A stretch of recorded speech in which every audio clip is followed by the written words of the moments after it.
நம்ம ஆட்சிக்கு வந்த அடுத்த நிமிஷம் என்ன செய்ய போறேன்னு சொல்றேன்.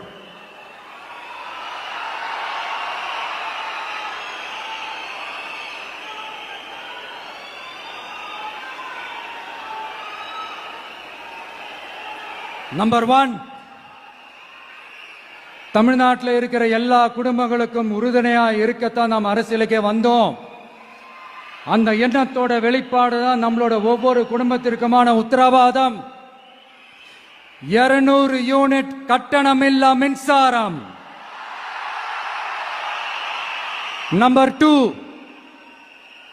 என்னோட பாட்டி, அம்மா, அக்கா, தங்கச்சிங்க எல்லாரும் தமிழ்நாட்டில் எல்லா இடத்துக்கும் அனைத்து அரசு பேருந்துகளிலும் கட்டணம் இல்லாமலே போகலாம்.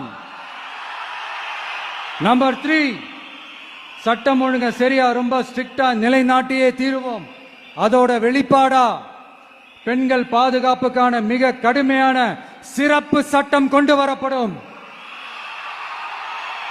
அது மட்டும் இல்ல, நம்ம இளைஞர்களோட பாதுகாப்புக்காக போதைப் பொருள் தடுப்பு மற்றும் ஒழிப்புக்கான சிறப்பு சட்டம் கொண்டு வரப்படும். And I will visit one district headquarters, that is the collector's office of Tamil Nadu, to meet the public of that particular district and receive their petitions. இதை நான் ரெகுலரா பண்ணுவேன்.